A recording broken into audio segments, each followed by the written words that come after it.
Wala pa rin. Alright, mas kinabahan mo ang sound system. May we hear some support stuff from SBO Proper! Di ba nakita mo yun? Sabi nila bias daw, hanggang 5 lang kayo. Ituloy mo ma. Ituloy mo naman. LD4! Siyempre dito humuli ang LD3! Nasaan ang LD2? And LD1! I guess with the support coming from our friends. Ulit-ulit. And we now move with candidate number 1.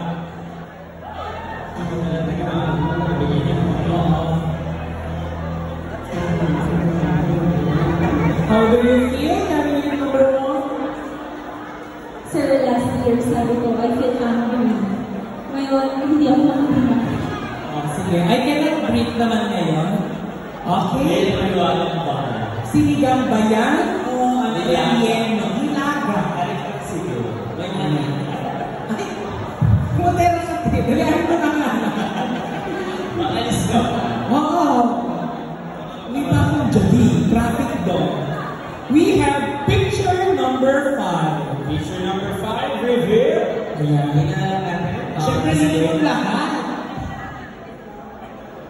Yan na yun. Yan na yun. Kinabahan. Once again, we have picture number 5.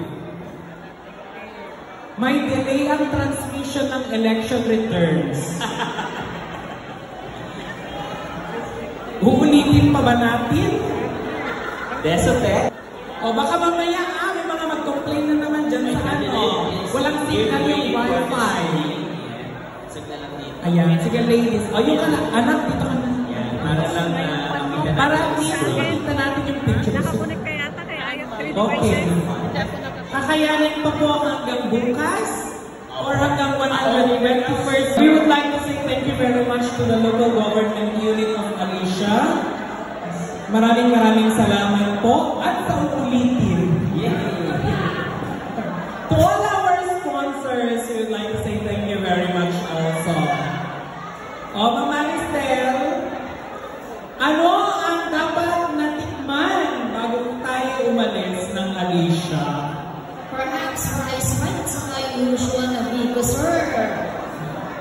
Saan yan nabibili? Saan makakita? Meron pa sa Lumong Center dito, sir. O, diba? 1,001 product. Pero 1 hour na, wala pa rin nangyayari. 1 hour, 2 1 minutes picture. daw. Okay, 1 hour, 1 picture. Ayan. And we would like also to thank our beloved House Speaker. Maraming salamat po for showing your support towards the entire celebration of the 120th anniversary. And also to the Ayan na! course. 4 yan. Number 4 po kasi. Ala, may split ka 3. O, palitan mo yun. 5 daw, number 5. 4 pa rin siya. Parang yung parang exam May sa number yan, so Comelec. pipili kami doon. Number 5, picture. Ayan. O, ayan. By the way, to all our stakeholders, maraming Meron lang po salamat. na clarification po kasi. So, balik dalawa kasi yung hindi na-edit, dalawang number 4. So, this will be number 5. Okay, ayan. So, lunod ka na ate. So, Miss, ayan na po yung iyong picture and here's your mic. Wala na, hindi na ako.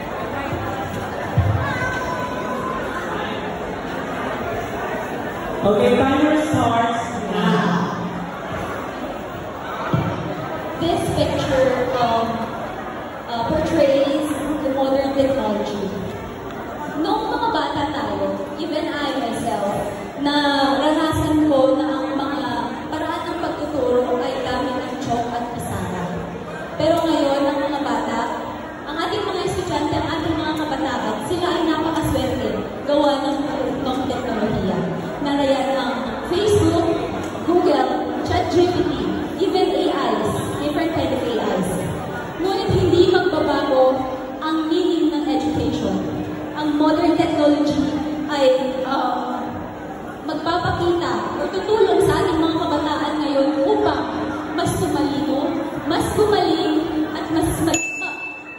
magampanan ang katagang sila ang pag-asa ng bayan. Maraming salamat po. Thank you, candidate number 1. Thank you. Okay. Next, may candidate number 2. Yes, candidate number 2. Yeah, exit na daw after Q&A. Exit na daw. Mamalis na dito ka. Ikaw rin susunod na itatanong. Ikaw ang tatanungin. Okay. She picked picture number 3. Candidate number 2. Before the presentation of the picture, how are you feeling right now? Well, I feel great and honored to be in this scene. And of course, I would like to take this opportunity to thank our LD1 for supporting us in this very moment. Thank you so much. O ayan, narapot na ang election return. Okay, so that's picture number 3 here, Sir Brian. Timer starts now. The picture depicts about the students who are helping inside the classroom. As a teacher, I believe that we should not just go inside our classroom and just give our lectures or the lesson of the day. Instead, we should be able to touch and transform our students. We should inspire them and motivate them to grow, to be somebody in the future, to be good leaders in the future, because they will be the one who will hold the torch of excellence. And that would be all. Thank you. Thank you very much, candidate number 2. Ayan. Yung mga nakikinig sa mga supporters yata dahil dun sa hiyaw. I-recall the next candidate. Candidate number 3. Bulog na po. Yes. Bumubunot ka nga. Taga saan po kayo? San Manuel. Oh, from San Manuel, that's LE5. That's the mga supporters from LE5.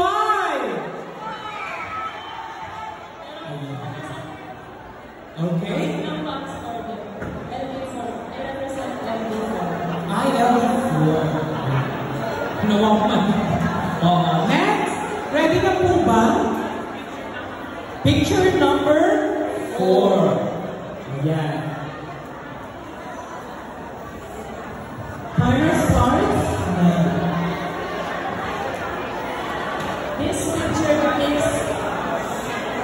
picture is about pencil. So this picture depicts about wrongdoings of an individual. And as a teacher, we should become like a pencil. We should be able to erase the wrongdoings that we are doing, that we are encountering or doing in our lives. As corruption and natural disasters, this pencil, or as a teacher, this can erase the wrongdoings of the human beings. Thank you. Thank you, candidate number 3. Napaka-symbolic naman ang sagot na. Yes. Yeah. And we have number 4. Pick your picture. Order. Ang order mo ay menudo. What can you say to your supporters? Candidate number 4. Mula sa tributo na rin ang puso nagpapasalamat po ako sa LDU, sa aming PSDS, mga balito na support sa buong kapamilya ng Lewis National High School. Thank you po at sa aming po. Ayan. So moving on. Napili mo niya ang picture number 6.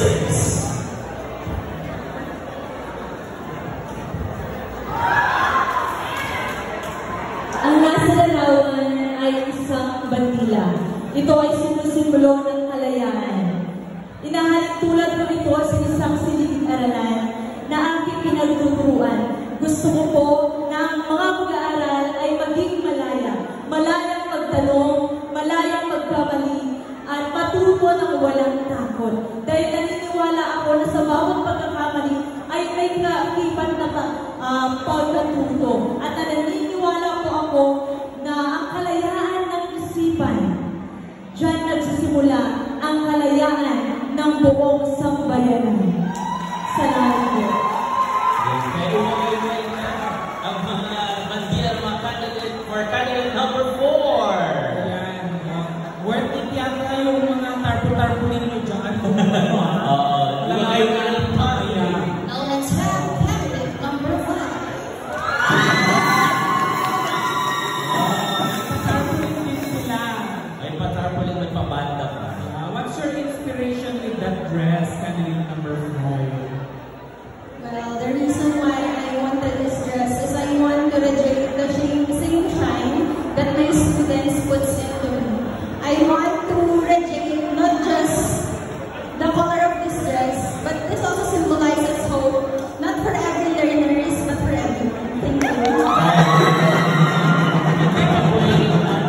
Parang in life. Nag-isip ang natutulog ilang damdamin. Yes, candidate number 6.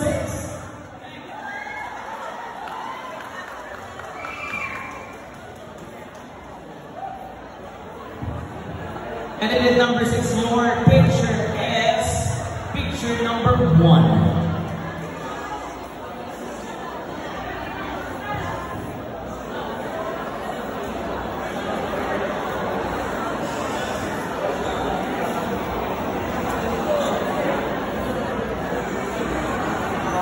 Okay. Okay, so what's in the picture is, our books. Now, ladies and gentlemen, with the advent of modern technology, most of us, especially the new generation, underestimate the power of books. But most of us here grew up holding these hardbound instructional materials, and I still believe in its power to transform our future. It is one of the greatest instructional materials that I use in the classroom as a teacher.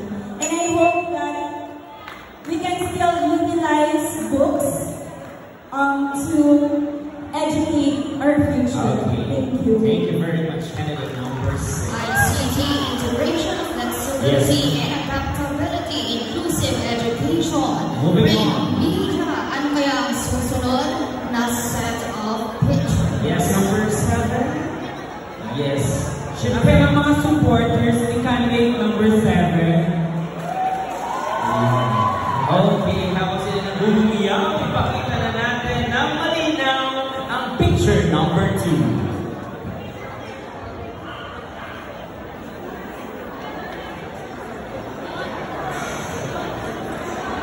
Ang larawan na po yan ay medalya, na kung saan ito ay tungkol sa achievement. Pero ang success ay hindi lamang po tungkol sa achievement, kundi sa mga bata pursigido sa pag-aaral at ginagawa ang kanilang makakaya upang makamit ang achievement or ang medalya. And I believe that education is the key to a better life through continuous learning. And I thank you. Thank you very much, candidate number 7. Yeah, ladies and gentlemen, our 7 lovely candidates.